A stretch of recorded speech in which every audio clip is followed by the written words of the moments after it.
우리 같이 함께 성경 말씀 살펴보도록 하겠습니다. 말씀은 히브리서 13장 7절부터 17절까지 말씀입니다.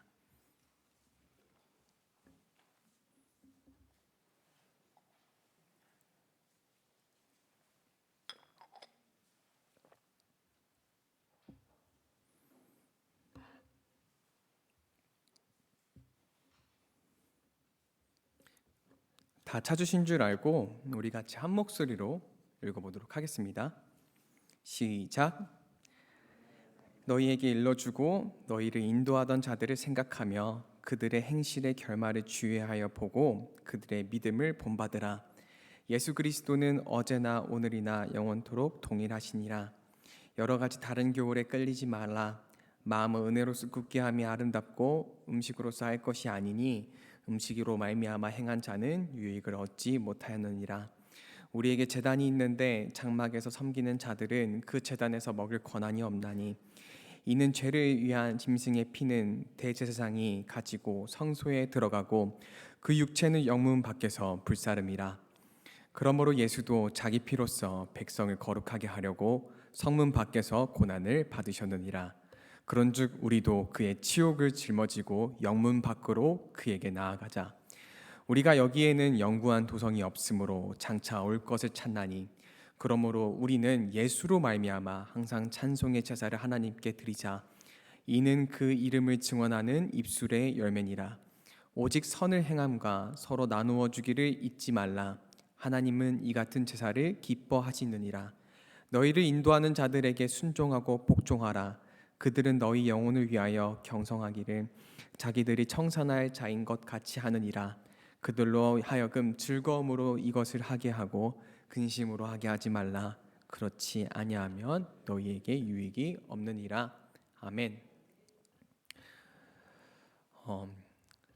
저는 동화를 참 좋아합니다. 저희 아내가 저한테 맨날 너 이렇게 디즈니 같은 걸 좋아하냐고 놀리는데 사실 그런 유치한 동화를 굉장히 좋아합니다. 신데렐라, 백설공주 그런 것들이 제가 좋아하는 이유가 결말이 해피 엔딩이기 때문입니다. 나중에 공주를 만나서 행복하게 오래오래 살았습니다 라고 얘기하는 게 저는 정말 기분이 좋습니다. 그런데 성경에 보면은 하나님의 백성들이 어느 한 곳에서 안주하면서 행복하게 오래오래 살았습니다 하는 경우는 찾아보기가 조금 힘든 것 같습니다. 잘 살고 있던 노아는 갑자기 방주를 만들어야 했고, 또 아브라함도 아버지가 계신 곳을 떠나서 다른 곳을 이동해야 됐습니다. 야곱은 평생에 도망 다니는 삶만 살았습니다. 이들뿐만이 아닙니다. 다른 이들도 굉장히 많습니다. 삼손도 그랬고 다윗도 또 요나도 다 각자 현실에서 안주하면서 행복하게 살았습니다라는 삶과는 굉장히 먼 삶을 살았습니다. 그래서 가끔 이런 생각을 하기도 합니다. 하나님은 왜 그렇게 두시지 않을까? 전지전능하시다면 아브라함이 아버지 땅을 떠나서 다른 곳에 가게 하지 않으시고 아버지와 함께 오래오래 행복하게 살면서 거기서 하나님께서 이루시고자 하는 언약을 이루실 수도 있었을 텐데, 또 굳이 야곱을 도망가게 하지 않으셔도 하나님께서는 전지전능하시니까 모든 것을 하실 수 있을 텐데, 이스라엘 백성도 이집트에서 노예살이가 아니라 지도자층이 돼가지고 이집트를 지배하고 이런 일들이 충분히 하나님이시라면 가능했을 텐데 왜 행복하게 오래오래 살았습니다 라는 결과는 조금 먼 길을 걷게 하시는지 잘 모르겠습니다. 그런데 하나 확실한 것은 성경을 읽으면서 우리는 느낍니다. 하나님은 자기가 택하신 자들을 결코 이 땅에서 안주하는 삶을 살게 하시지 않는 것 같습니다. 왜 그렇게 하실까요? 저는 그 이유가 베드로가 폭풍이를 걸었던 장면에서 많이 설명해 준다고 생각합니다.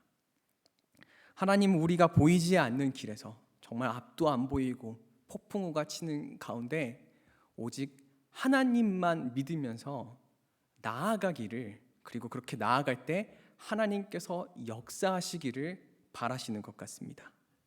왜냐하면 우리의 삶은 이 땅이 아니라 하늘에 속해 있기 때문입니다.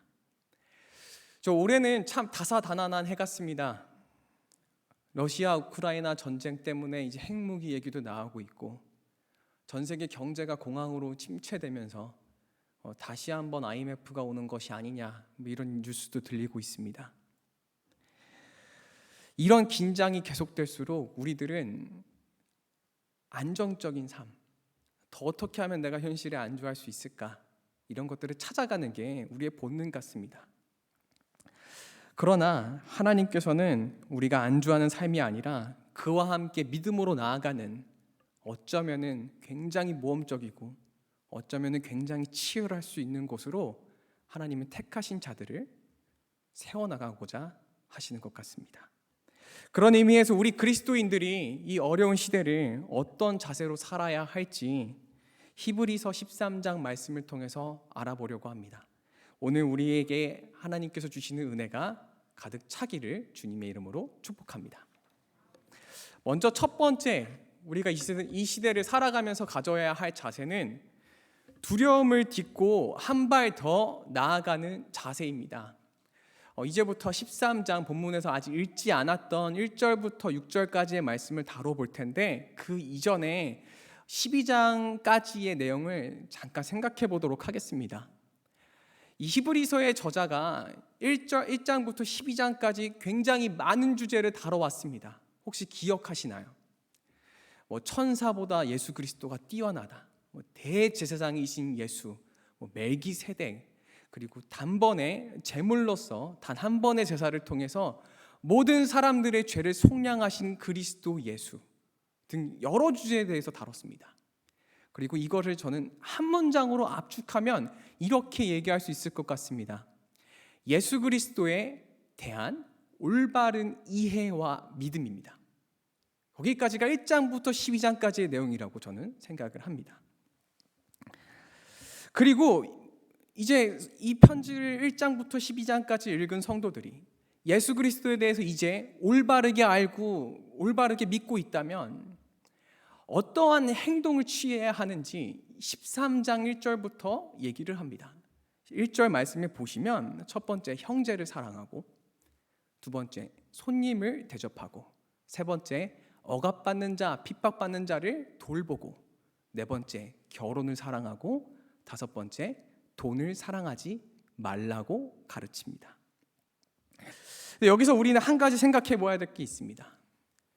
우리가 만약에 예수를 올바르게 믿는다라고 말하면서 우리가 예수를 올바르게 믿는다라고 말하는 것은 예수를 정확하게 이해하고 있다는 것만 말하는 것이 아닙니다. 예를 들면 예수 그리스도에 대해서 엄청나게 잘 이해하고 정확하게 알고 있는 한 신학자가 있다고 생각해 보겠습니다. 시대를 불문하고 이런 신학자가 없었습니다. 정말 예수 그리스도에 대해서 너무 잘 압니다. 그런데 집에 가서 아내에게 화를 냅니다.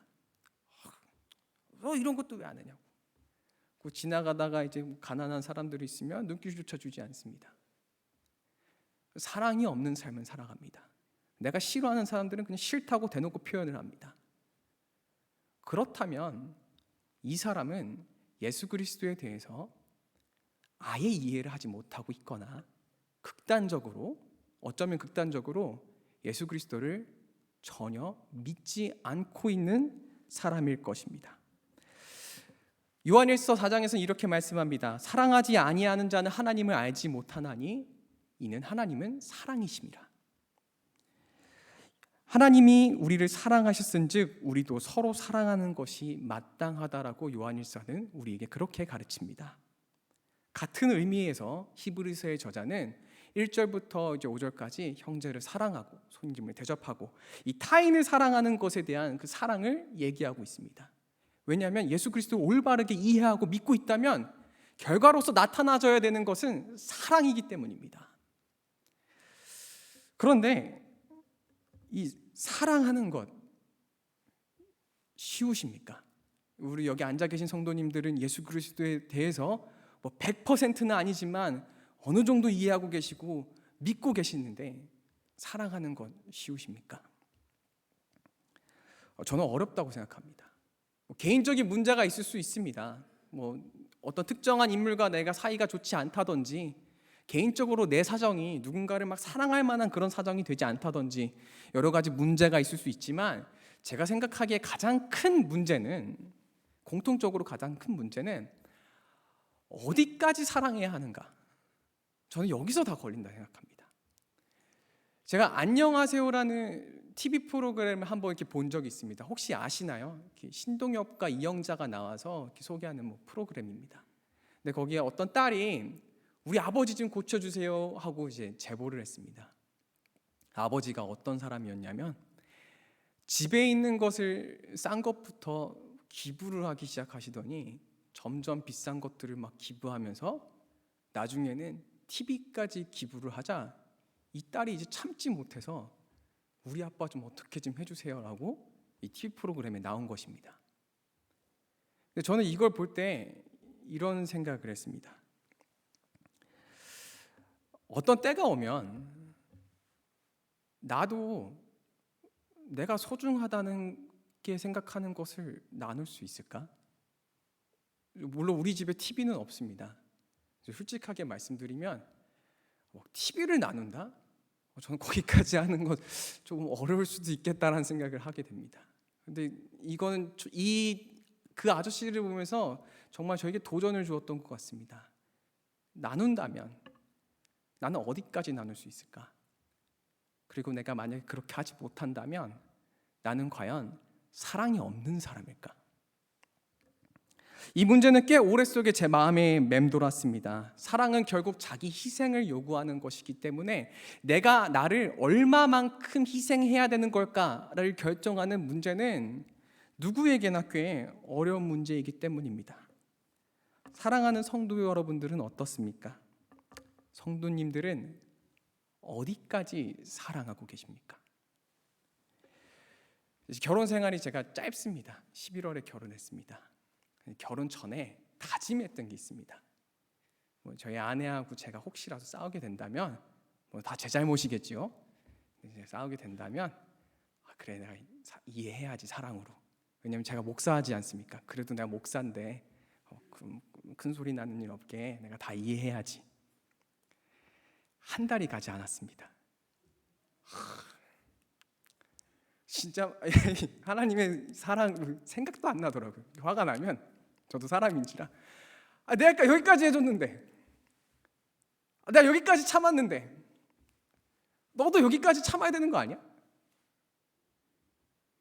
성도 여러분님들은 그런 생각 안 하십니까? 저보다 결혼의 선배이신데 다 하시죠?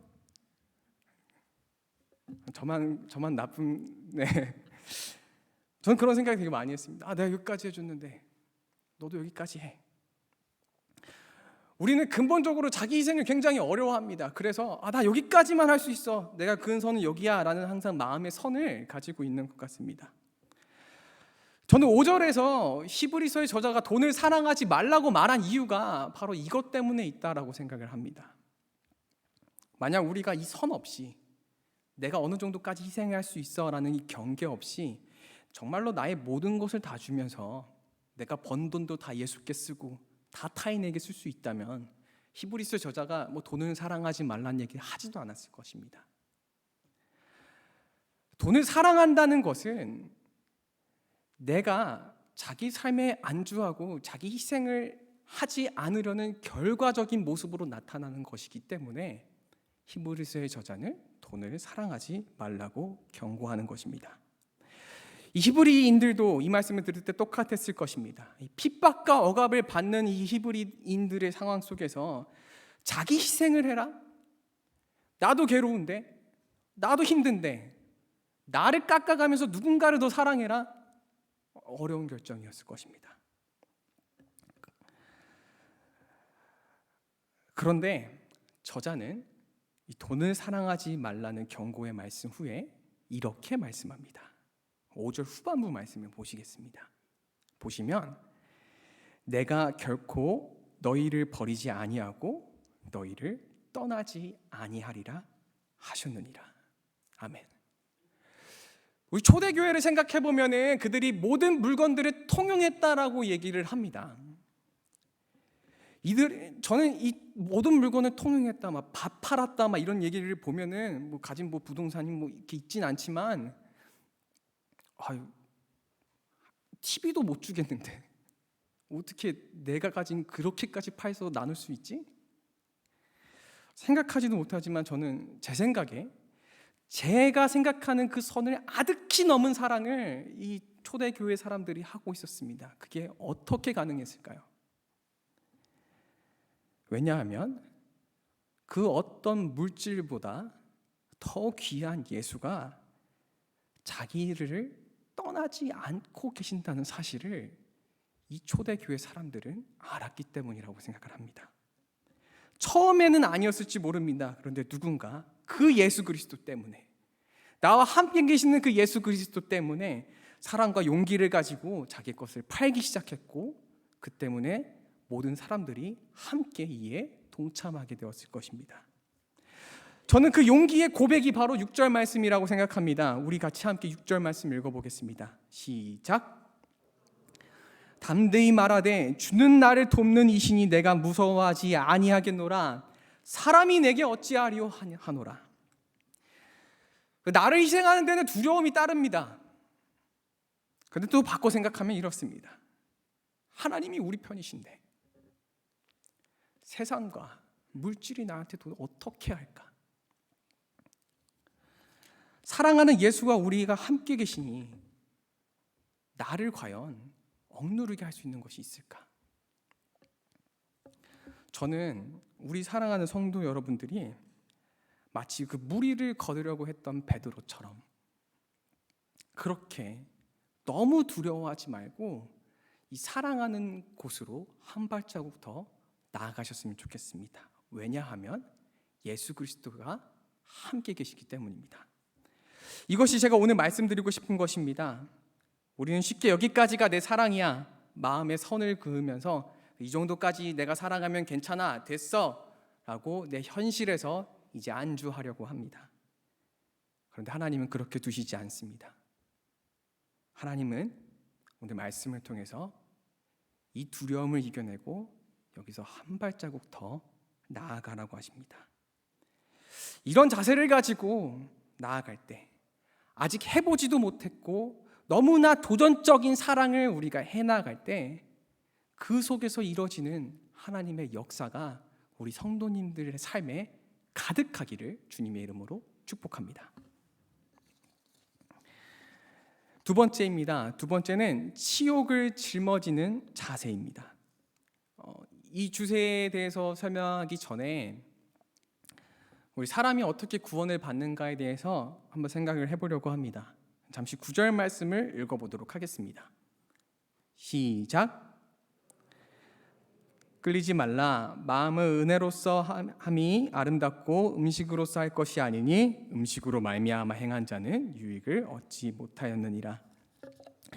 여기서 말하는 여러 가지 교훈은 유대인들이 말하는 교훈이었을 것입니다. 6월절을 지켜야 된다. 너는 이러이러한 음식들을 먹어야지, 또 이런 음식들을 먹지 말아야지 너가 구원을 받을 수 있다라고 아마 가르쳤을 것입니다. 그러나 사람은 그렇게 죄에서 해방되지 않습니다. 로마서 말씀이 이렇게 말합니다. 사람이 마음으로 믿어 의에 이르고 입으로 시인하여 구원을 얻느니라. 우리는 믿음으로 구원을 받습니다.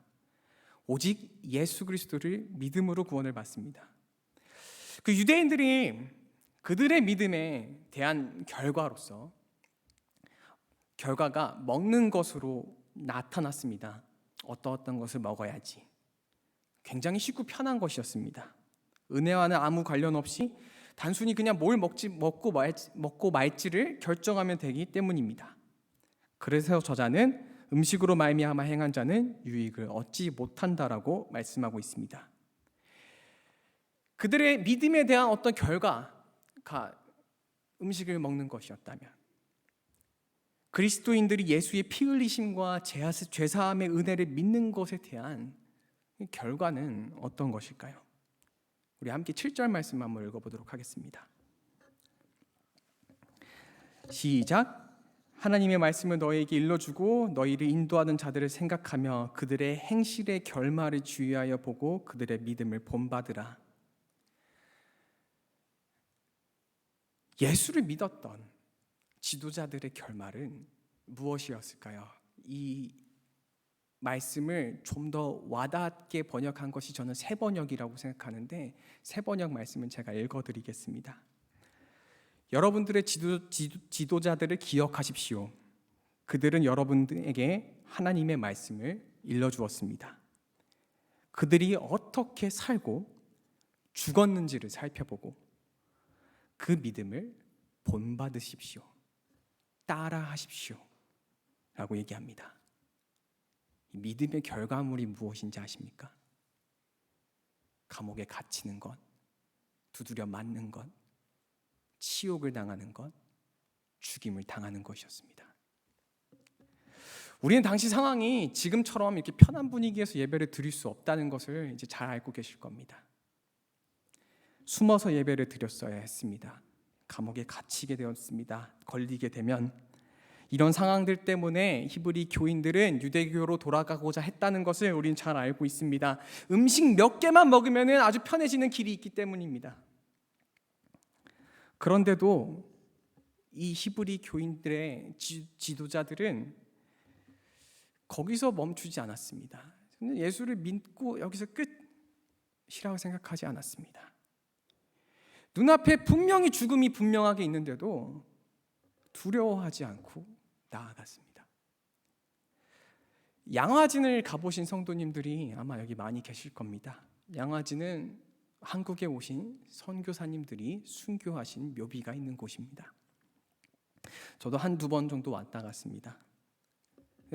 가장 기억에 남는 것은 담벼락 밑에 보면은 작은 비석들이 옹기종기 이렇게 모여 있습니다. 이게 뭘까 하고 보고 있는데 안내하시는 분이 이렇게 말씀하셨습니다. 선교사님들 애기들이 묘지라고. 한두 개가 아닙니다. 3살 된 아이, 5살 된 아이, 태어나자마자 죽은 아이들 수도 없이 많았습니다. 그래서 보고 있는데 단순히 선교사님들께 감사합니다라는 감정은 들지 않았습니다. 물론 감사하죠. 정말로 감사하죠. 그런데 그 감사하다는 감정보다 저를 더 지배하고 있던 것은 제가 애써 피하고 싶은 질문이었습니다. 나는 무엇을 하고 있는가? 나도 똑같이 예수를 믿는데 동구는 무엇을 하고 있는가? 라는 질문이 저를 괴롭혔습니다. 사랑하는 성도 여러분, 우리 믿음의 삶의 결과물은 과연 무엇일까요? 현실에 안주하는 것은 적어도 아닐 거라고 생각을 합니다. 왜 히브리서의 저자가 믿음으로 구원에 이르러 현실에서 안주할 수도 있는데도 그 눈앞에 뻔히 보이는 죽음 속으로 나아갔을까요? 왜 선교사들이 그 좋은 자기의 나라를 두고 이 척박한 조선 땅에서 자녀들이 죽는 것을 보면서도 여기에 있었을까요? 저자는 그 이유에 대해서 이렇게 설명합니다. 왜냐하면 영문 밖에서 불살라져야만 하는 그 속죄제 제물처럼 예수 그리스도께서 자기 피로써 백성을 거룩하게 하시고자 성문 밖에서 고난당하셨기 때문입니다. 그리고 13절 말씀을 보도록 하겠습니다. 그런즉 우리도 그의 치욕을 짊어지고 영문 밖으로 그에게 나아가자. 영문 밖, 성문 밖 모두 같은 의미입니다. 그곳은 고통이 있는 곳입니다. 현실에 안주하는 삶이 결코 아닙니다. 죽임을 당하기도 하고 손가락질을 당하기도 하고 채찍질에 맞기도 하고 가시 면류관을 쓰고 피가 나고 십자가에 달리는 곳이 바로 성문 밖입니다. 그런데 그곳으로 나아가자고 합니다. 왜냐하면 내가 사랑하는 예수가 그곳에 계시기 때문입니다. 이것이 저자가 말하고 있고 히브리 지도자들이 그리고 또 이 땅에서 모두 죽어간 모든 순교자들이 죽음을 두려워하지 않고 그와 함께 치욕을 짊어졌던 이유입니다. 왜냐하면 내가 사랑하는 예수가 성문 밖에서 고난을 당하셨기 때문입니다. 사랑하는 성도 여러분, 우리는 얼마든지 안주하는 삶을 택할 수 있습니다. 믿음으로 시인해서 내가 예수 그리스도를 믿는다라고 얘기하면 구원을 받을 수 있습니다. 네, 편하게 살 수 있습니다. 지금이 죽음을 앞두고 핍박을 받는 시대도 아니고 이전처럼 고통이 가득한 시대도 아니기 때문에 우리 그냥 믿는다라고 말하고 편하게 교회 생활하면 하나님 나라 갈 수 있습니다. 그런데 8절 말씀에서 이렇게 말씀합니다. 예수 그리스도는 어제나 오늘이나 영원토록 동일하시니라. 우리가 믿는 그 예수는 2000년 전 죽어갔던 이들이나 이 조선의 복음화를 위해서 죽어갔던 이들과도 함께 계셨고 다를 것 없이 동일하셨습니다. 그리고 여기 오늘 동일하게 우리와 함께 계십니다. 제가 그렇다고 해서 성도님들 우리 그럼 다 같이 죽으러 갑시다 라고 말씀드리는 건 절대 아닙니다. 단지 내 상황 속에서 안주하지 않고 조금 더 영문 밖에서 치욕을 당하신 예수를 생각하며 그와 함께 하기를 소망했으면 좋겠습니다. 교회 봉사가 참 어렵지요. 셀장도 피곤한 일이고 직장을 하다가 셀장을 하는 건 어렵습니다. 교육부서 교사요. 2부 예배를 시작해가지고 교회에 하루 종일 있어야 합니다. 지칩니다. 고통스럽습니다.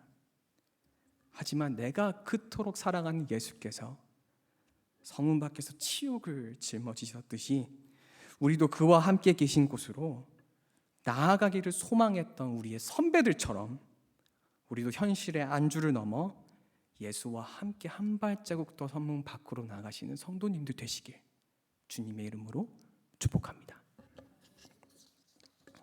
마지막 세 번째 자세는 하나님께 드리는 자세입니다. 유대인들은 동물을 잡아서 피로써 제사를 지냈습니다. 왜냐하면 하나님께서 기뻐하실 것이라 생각했기 때문입니다. 그런데 시편 50편에서 정확하게 하나님께서 말씀하십니다. 난 그런 거 필요 없다. 내가 고기를 먹는 것도 아니고 내가 피를 먹는 것도 아니고 필요가 없다. 왜냐하면 하나님께서는 그들이 제사를 지낼 때 그들의 마음을 기뻐 받으셨기 때문입니다. 그러나 이제 새로운 시대가 도래했습니다. 우리 이제 피로써 제사를 드릴 필요가 없지요. 언약의 시대입니다. 새 언약에 사는 이들은 동물을 잡아 드릴 필요가 없습니다. 그럼 무엇을 드려야 할까요? 15절과 16절 말씀을 보시면 우리가 찬송의 제사와 또 16절에서는 선을 행하는 제사를 드려야 한다라고 그것도 항상 드려야 한다라고 히브리서에서 말씀하고 있습니다. 자, 여기까지 딱 읽으면 이렇게 적용하는 게 맞는 것 같습니다.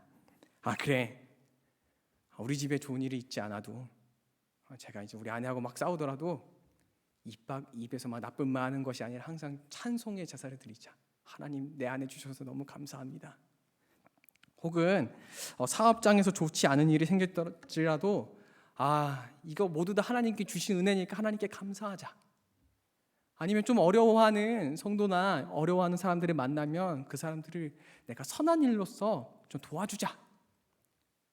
이런 결단을 할 수 있을 것 같습니다.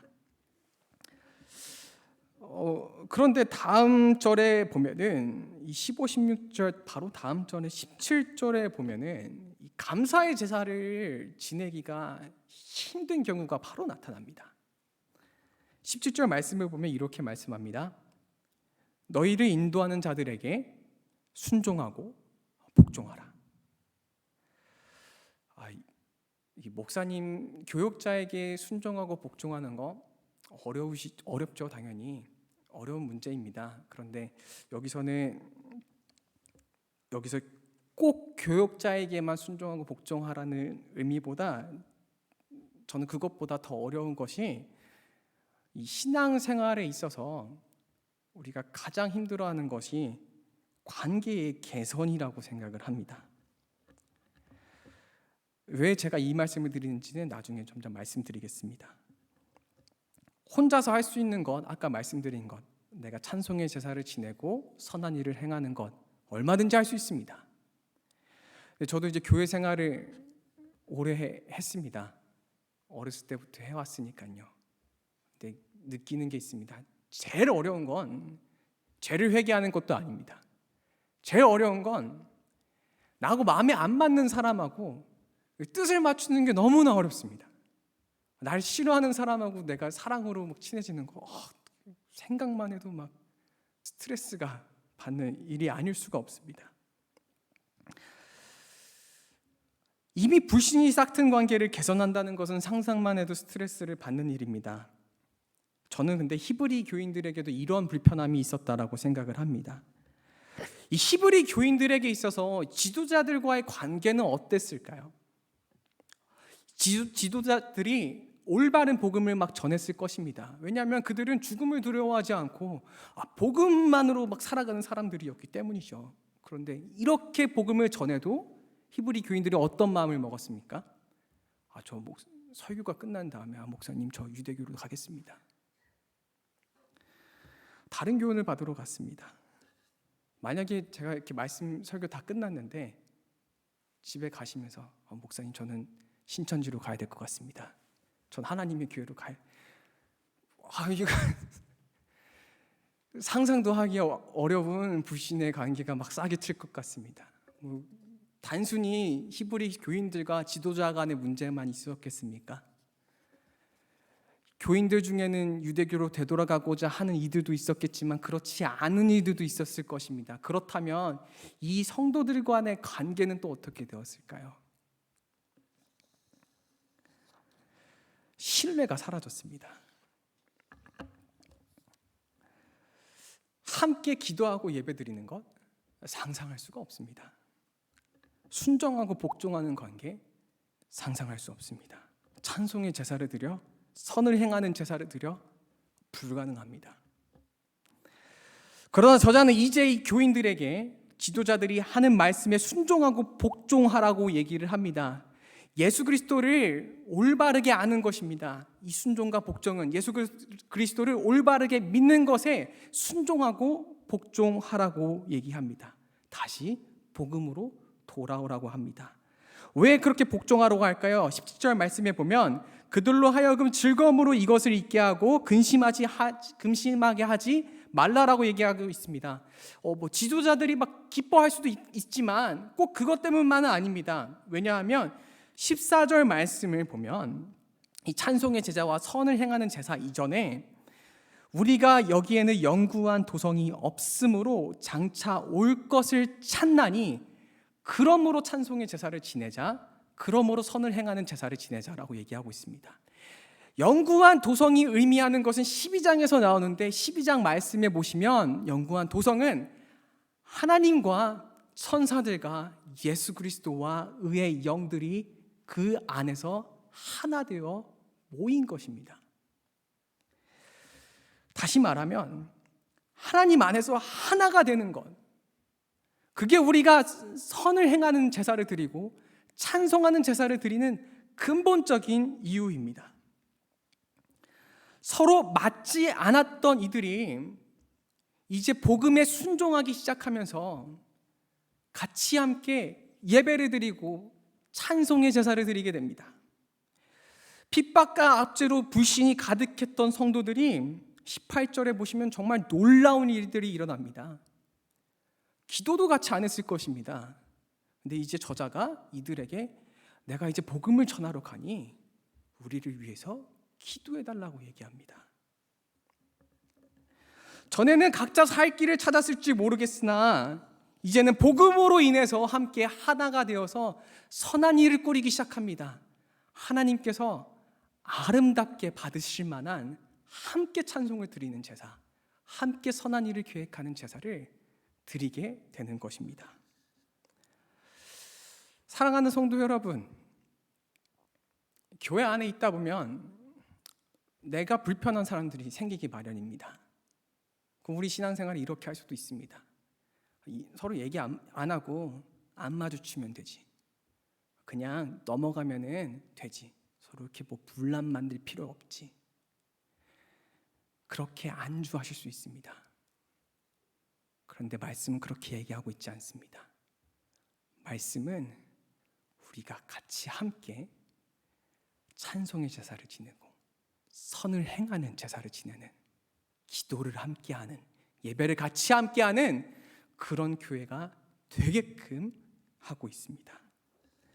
그러므로 사랑하는 성도 여러분, 혼자서 하는 선한 일도 찬송도 좋지만 이 교회 안에서 우리가 함께 주의 이름 안에서 함께 하나가 되어 함께 하나님의 도성을 꿈꾸는, 그렇게 찬송의 제사와 선한 제사를 지내는 그런 성도님 되시기를 주님의 이름으로 축복합니다. 우리 같이 함께 찬양하신 후에 기도하도록 하겠습니다.